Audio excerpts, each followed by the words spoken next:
It could be the worst way to die.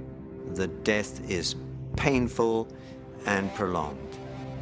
Instant execution. He was dead before he hit the floor.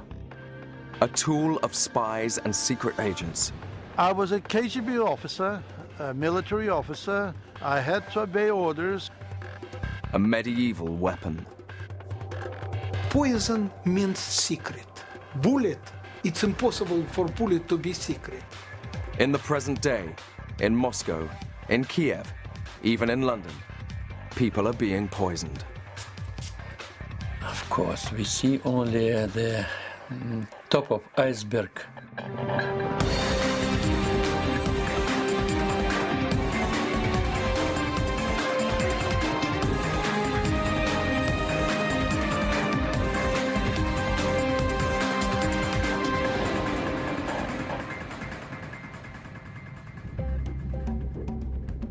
The new Russian billionaires are the richest men in the world. Men like Roman Abramovich moved to London. Here they can buy what they like, even Chelsea Football Club. But why do they come? They're here because they feel safe. Russia is dangerous. Even the richest man in the country can be arrested and thrown in prison. His crime? To get interested in politics. But London isn't safe either. Every football ground Abramovich visits has its escape route checked. He travels by armored car. His daughters have bodyguards. Boris Berezovsky was one of the first Russian billionaires. He fled to London after falling foul of the government. In 2004, he revealed the chauffeur of a former Soviet president had been hired to kill him. He was to be stabbed in a London magistrate's court with a poisoned ink pen. This time, the killer lost his nerve. But the Russians still have to watch their backs. It's medieval, but the assassin's oldest weapon is in fashion again. Poison.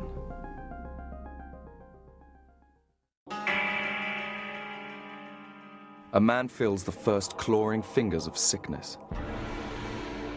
Inside his body, a deadly chemical is attacking him cell by cell. Of course I regret what happened. I was always on the lookout for danger. We got away from bombs and assassins, even a booby-trapped plane. This was the only time we didn't make it. He is the latest victim of poison. The future president of Ukraine. Poison can be one of the ghastliest ways to die. Dreadful agony, desperate fear. Death can take a few seconds, or the effects can last for years. From the victim's point of view, a really bad poison is one, first of all, it kills you. But if it kills you in a slow and horrible way, well, you know, that's not very nice. Ken Alibek spent 8 years as head of the Soviet bioweapons program. Anthrax Alibek, named after him, is the most virulent strain of weaponized anthrax on Earth. God created the only way to, let me say, to give life. Human beings created millions of ways to take it.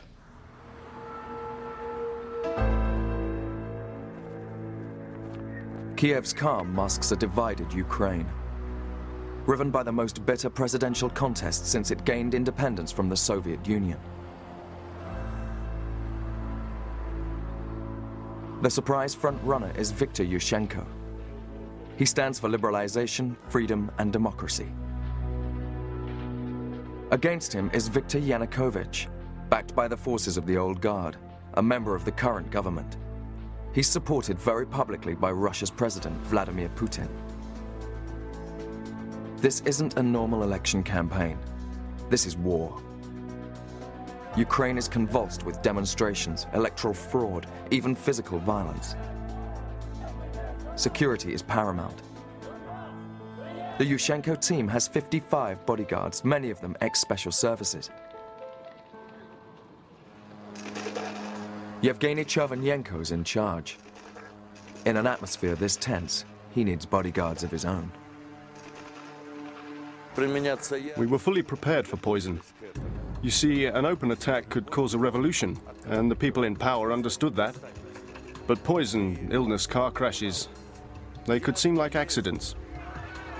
In the dirtiest political campaign in living memory, sometimes the bodyguard has to put his own life on the line. No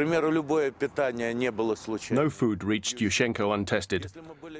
If we didn't have time to check it or prepare the food ourselves, I would eat it first. On September the 5th, Yuschenko himself drops his guard. He's to have dinner with two of his most powerful opponents, the head and deputy head of the security service. Tonight's host is Volodymyr Satsuk, who combines his role as deputy security chief with a lifelong interest in poisons. Yuschenko's known these men all his political life. He's told to come alone. As a sign of good faith, he does. He's met by Satsuk's car and driven to his dacha outside Kiev. At the meeting, he was on his own, completely unprotected. At the dacha, with no witnesses and no bodyguards, the four men eat, drink, and talk. The meal starts with salad and cold meats. Then they move on to soup and lobster. Vodka, wine, and beer lubricate proceedings. It's the Ukrainian way. Volodya Aryav has been on the road with Yuschenko throughout the campaign.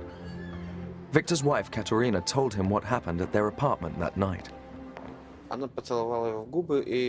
She kissed him on the mouth. She said later there was a metallic taste on his lips. She asked if he'd taken any medicine. He said no, he hadn't taken anything. They went to bed, and in the morning, Victor Yuschenko felt violently ill.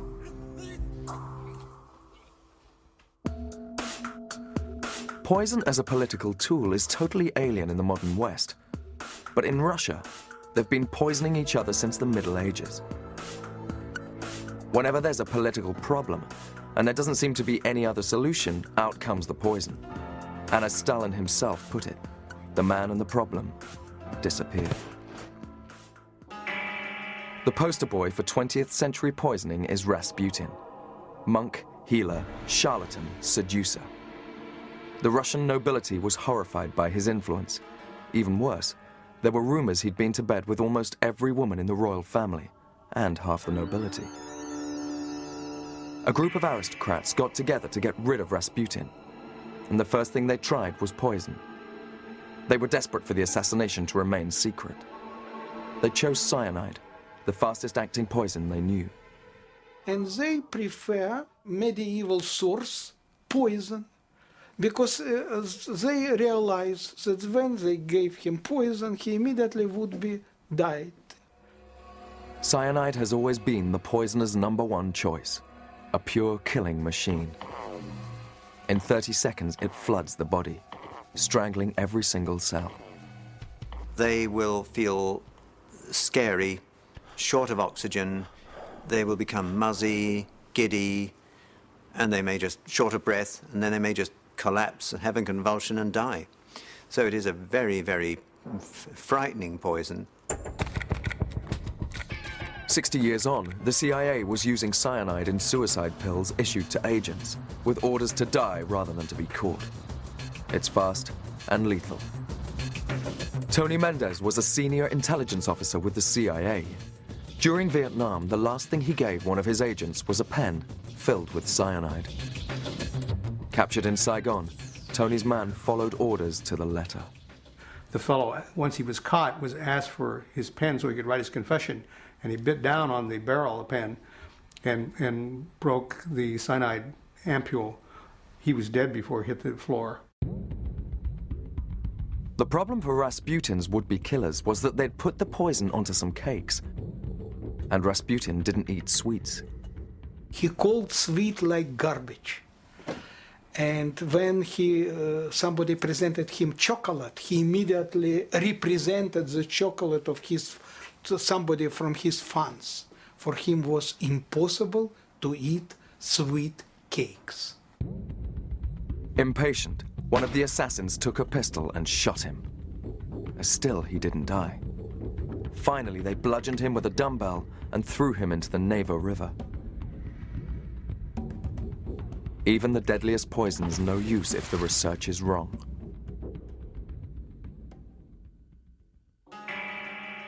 In his apartment in Kiev, Victor Yuschenko wakes. He feels unwell.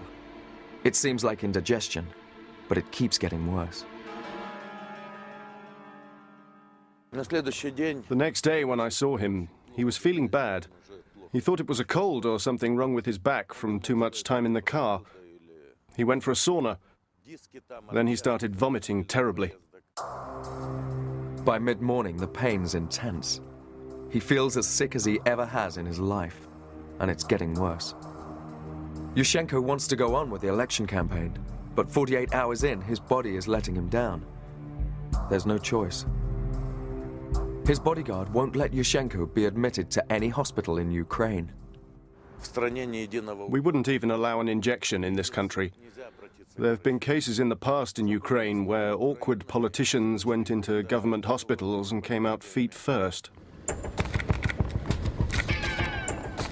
He has to get Yuschenko to a hospital that's safe, and that means abroad. A private plane leaves at 4. Destination, Vienna. When we landed, we were met by the doctor. When he saw him, he said to me, "Can you drive fast?" I said, "Yes." That night, Yuschenko is only 12 hours from death. Michael Zimpfer is the doctor in charge of the case. Well, the condition was critical. He was in a shock-like state from the abdomen. 5 major organs are close to failure. Volodya is one of the only visitors to see him. When I entered the ward, I didn't recognize him. He was very swollen, his face like a beetroot. We said hello and I asked how he was feeling. He said that they wouldn't let him die in peace. The doctors can see his symptoms, but they don't know what's causing them. They try on all sorts of diagnoses for size, and none of them fit. We thought it's a regular, severe attack on the gastrointestinal system, including the internal organs, for example, a virus, or also a simple but severe food poisoning. They pump Yuschenko full of every drug in their arsenal, fighting to control his symptoms before his organs suffer permanent, fatal damage. His condition's still critical. But politics won't wait. Presidential candidate Victor Yuschenko ignores his doctor's advice, leaves hospital, and goes back to Ukraine. No one knows what's making him sick. The Viennese doctors suggest food poisoning. In Kiev, suspicions are darker. If he's been deliberately poisoned, no one knows what he's been given. There's cause for suspicion. The old Soviet Union, which included Ukraine, had a rap sheet for poisoning as long as your arm, and the tools for the job. When the communists came to power, poison became official government policy. Edvard Radzinsky is a prominent Russian historian who's written about Stalin and about Rasputin. He thinks secrecy came naturally to the communists, and its effects still run through Russian society and government today. Poison means secret. Bullet, it's impossible for bullet to be secret. Right after the revolution, Lenin himself ordered the creation of a laboratory to research new poisons. It was to be known as Lab X. This is the Lubyanka, headquarters of the KGB. Thousands of political prisoners went in. Very few of them came out alive. Just around the corner, linked to the Lubyanka by a secret tunnel, is this unassuming but heavily guarded building. This is Lab X. And it's still working today. Stanley Lekarev's life could be a summary of the history of the Russian Secret Service. After his retirement from active duty as an agent, Stanley became a lecturer at the Secret Service Academy